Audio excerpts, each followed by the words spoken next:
হ্যাঁ চলে এসেছি। দাও ব্যাগটা দাও, আমি দিন ব্যাগটা দিন, আমি আপনাকে গেস্ট হাউসে পৌঁছে দিচ্ছি।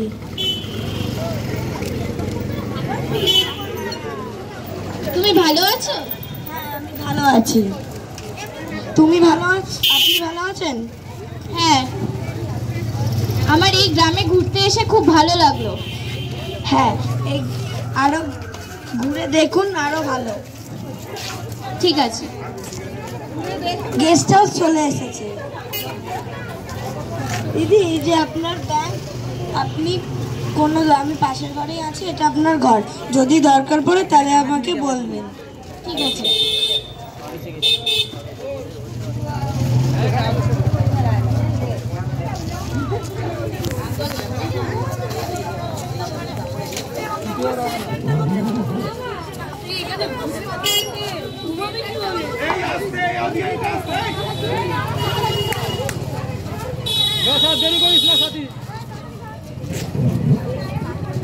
বিকাল হয়ে গেল, যাই আমি গ্রামটা ঘুরে আসি।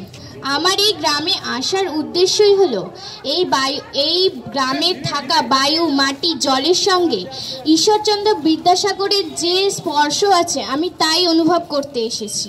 আমি গিয়ে গ্রামটা ঘুরে আসি।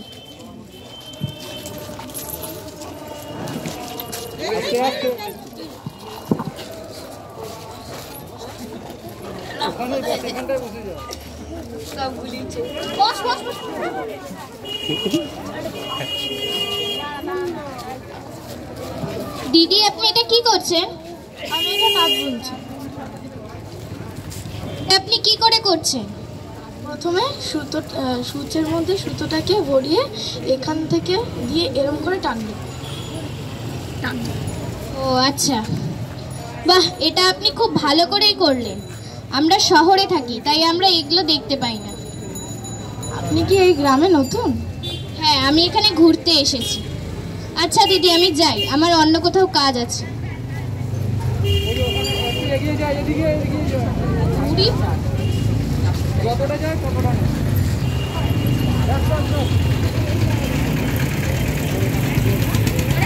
দাদা আপনি এটা কি করছেন? এটা লাঙল চাষ করছি। কিভাবে করছেন? আমি এখানে লাঙল দিয়ে তারপরে জমিতে সার দেবো, তারপরে চারা দেবো। ও, আমাদের শহর অঞ্চলে এইভাবে চারা গাছ হয়, পোতা হয় না তো, তাই আমি এগুলো দেখতে পাই না। আপনাদের এখানে এসে আমরা অনেক কিছু শিখলাম। আপনি কি এখানে নতুন এসেছেন? হ্যাঁ, আমি এখানে ঘুরতে এসেছি। আচ্ছা যাই, আমার ওখানে অনেক কাজ আছে। এই দৌড় দিল দি।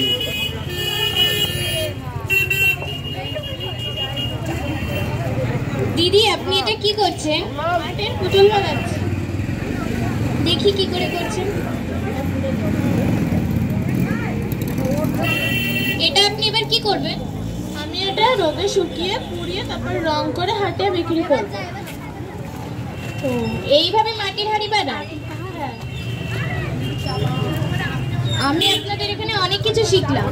এর আগে আমি একটা তাঁতের শাড়ি বোনা দেখলাম, এখন একটু আগে চারা গাছ বোনা দেখলাম, এখন মাটির হাঁড়ি বানানোও দেখলাম। আমাদের শহরাঞ্চলে এতই ব্যস্ততা যেগুলো দেখাই যায় না। শিখে খুব ভালো লাগলো। আপনি কি এই গ্রামে নতুন আসছেন? হ্যাঁ। আচ্ছা আমি আসছি।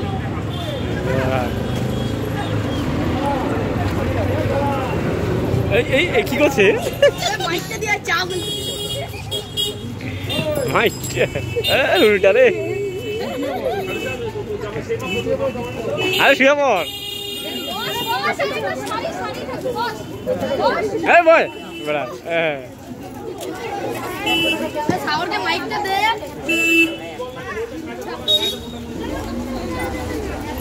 দাদা একটা চা দিন তো। পয়সা রে। আপনি কি এখানে নতুন এসেছেন? হ্যাঁ। এই হাসবি না। চা কই ফেরত আছে?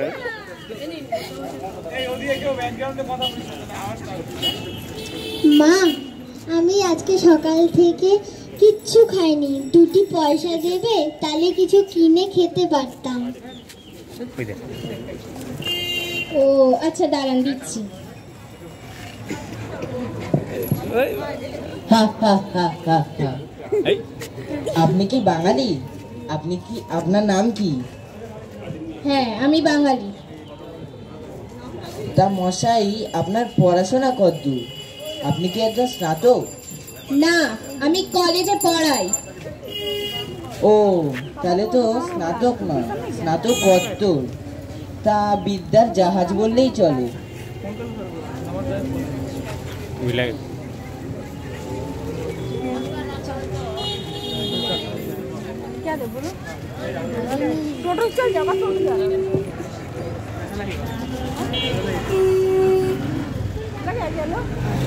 নাও মা, ঠান্ডায় এই শালটা গায়ে দাও।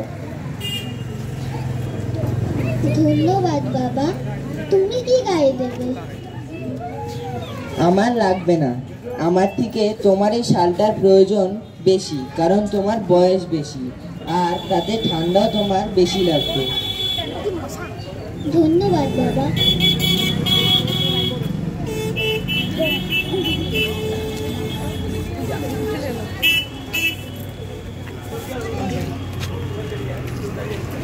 এইভাবে কখনো কোনো ভিখারিকে পয়সা দিবেন না।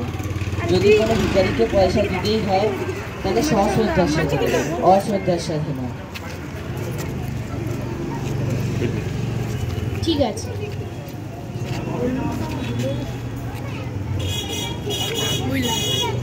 আপনি কি স্নান মানে জানেন? স্নান মানে বালতিতে বালতি জল ঢালা নয়, স্নান মানে মনের ময়লাকে পরিষ্কার করা। চুপ করুন তো মশাই। আপনি কে যে আপনার এইসব কথা আমাকে শুনতেই হবে? আমি কেউই না, আমি আপনার থেকেও একজন সামান্য মানুষ। আমার নাম ঈশ্বরচন্দ্র বন্দ্যোপাধ্যায়।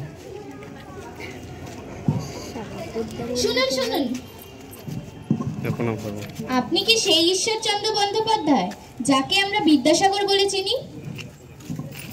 হ্যাঁ, আমি সেই ঈশ্বরচন্দ্র বন্দ্যোপাধ্যায়, কিন্তু এখন আমার নিজেকে নিজে ঈশ্বরচন্দ্র বন্দ্যোপাধ্যায় বলতে লজ্জা করে।